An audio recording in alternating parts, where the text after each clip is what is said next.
नमस्कार। आज हम एक काफी उलझे हुए मामले पर बात करने वाले हैं, राजा रघुवंशी हत्याकांड।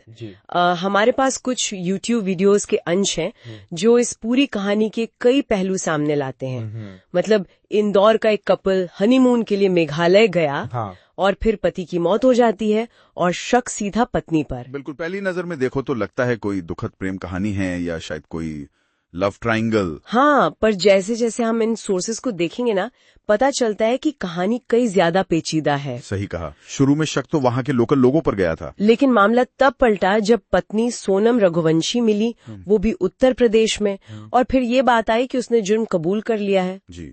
तो आज हम कोशिश करेंगे कि इन सोर्सेस से जो जानकारी मिली है उसे ठीक से समझें कि आखिर हुआ क्या होगा। चलिए शुरू करते हैं। तो ये राजा रघुवंशी 29 साल के थे, इंदौर में बिजनेस करते थे, और सोनम 24 साल की। इनकी अरेंज मैरिज हुई थी। अक्टूबर 2024 में एक समाज परिचय पुस्तिका होती है ना समुदायों में, उसके जरिए पहचान हुई। अच्छा। सोनम का परिवार थोड़ा कह सकते हैं रूढ़िवादी किस्म का था। पिता की प्लाईवुड फैक्ट्री थी, सोनम वहीं काम करती थी। वो MBA करना चाहती थी शायद, पर परिवार माना नहीं। और राजा अपने जॉइंट फैमिली में सबसे छोटे थे। उनका फैमिली ट्रांसपोर्ट का बिजनेस था, वही संभालते थे। एक बात इन सोर्सेज में ये भी आई कि शादी से पहले सोनम कुछ खास इंटरेस्टेड नहीं थी राजा में, अकेले मिलने से भी मना करती थी। हाँ, ये बात राजा ने अपनी माँ को बताई भी थी। फिर शादी हुई 11 मई 2025 को, और शादी के फौरन बाद ही सोनम ने जिद की कि हनीमून पर मेघालय जाना है। हाँ, और टिकट भी उसने खुद ही बुक किए थे। कामाख्या देवी मंदिर जाने की इच्छा भी बताई थी। और एक और थोड़ी अजीब सी बात, सोनम ने राजा को सोने की चेन पहनने के लिए काफी कहा।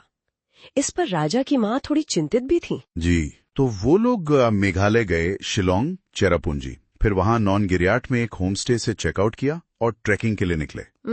सोनम की अपनी सास से आखिरी बार बात हुई थी फोन पर। बताया कि ट्रैकिंग पर जा रहे हैं और उसका 11 का व्रत भी था।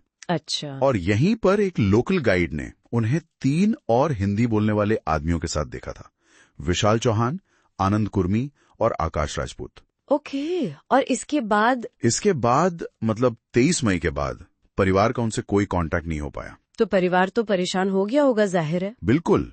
राजा के भाई विपिन 24 मई को शिलोंग पहुंचे, गुमशुदगी की रिपोर्ट लिखवाई।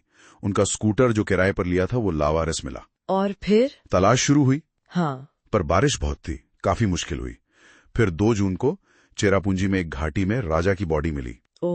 पहचान कैसी हुई? उनके टैटू और स्मार्ट वॉच से। शरीर पर चोट के निशान थे, खासकर सिर पर। और वहाँ आसपास कुछ मिला? हाँ, कुछ दूरी पर एक खून लगा हुआ चाकू मिला, मशेटी टाइप का, मतलब बड़ा चाकू। और एक कोट भी। मशेटी?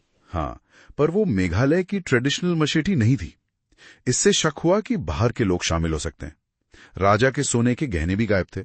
तो पहली थियरी लूटपाट की बनी। जी, पर सोनम का अब भी कोई पता नहीं था। जांच शुरू हुई तो पहले शक किस पर गया?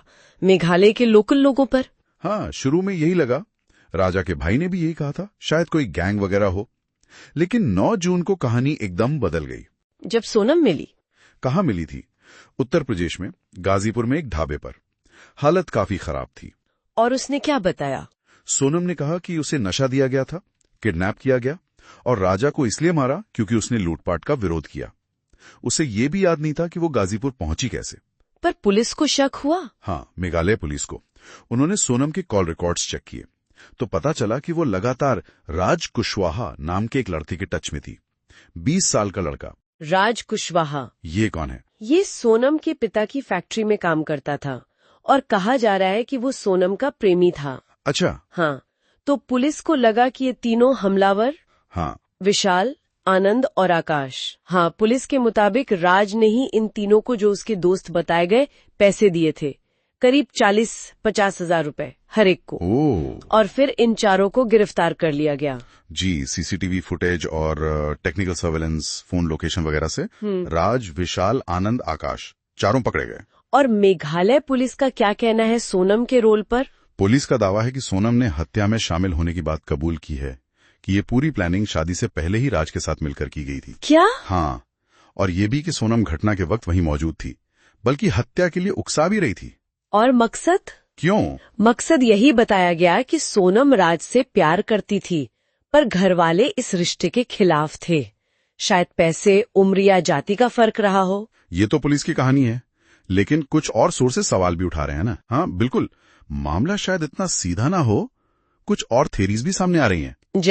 जैसे एक वीडियो सोर्स है रजत पवार का। वो सवाल उठाते हैं कि राज कुशवाहा, जिसकी माली हालत अच्छी नहीं थी, वो इतना बड़ा रिस्क क्यों लेगा।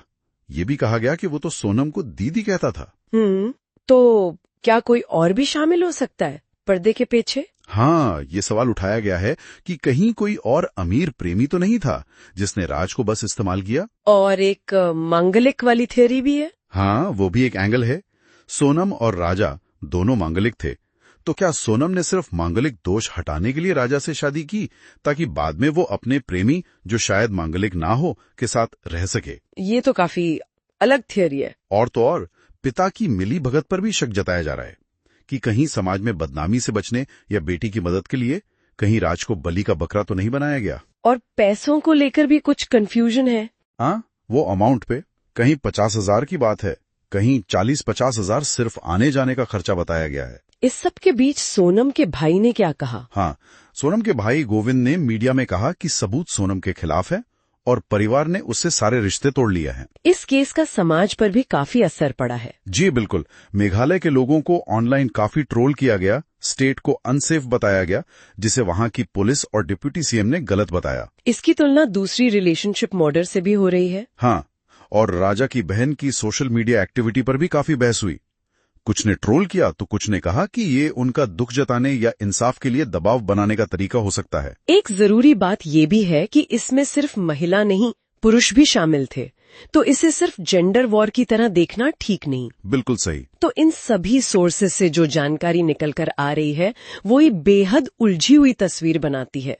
एक अरेंज मैरिज जो शायद एक सोची समझी साजिश बन गई। हाँ, जिसमें पत्नी, उसका कथित प्रेमी, भाड़े के हत्यारे सब शामिल बताए जा रहे हैं। और ये सब हुआ मेघालय की खूबसूरत वादियों में। एक भयानक अपराध। ये मामला दिखाता है कि कैसे पर्सनल रिश्ते, परिवार का प्रेशर, समाज की उम्मीदें सब मिलकर एक दुखद मोड़ ले सकती हैं। बिल्कुल, कई थ्योरीज हैं, एक सिंपल लव ट्रायंगल से लेकर मांगलिक दोष और खानदान की इज्जत तक। पूरी सच्चाई क्या है ये कहना मुश्किल है, खासकर जब बयान बदलते रहें और मकसद इतने उलझे हुए हों। हाँ, ये सोचने वाली बात जरूर है। मतलब सिर्फ किरदारों को दोष देने से आगे बढ़कर अगर देखें तो ये घटना अरेंज मैरिज के दबाव के बारे में क्या बताती है, या जब कोई बहुत फंसा हुआ महसूस करता है तो वो किस हद तक जा सकता है। क्या बेहतर कम्युनिकेशन या शायद थोड़ी स्वीकृति इस ट्रेजेडी को रोक सकती थी? ये सवाल इन सोर्सेस से उठते हैं, पर इनका जवाब शायद इनसे परे है।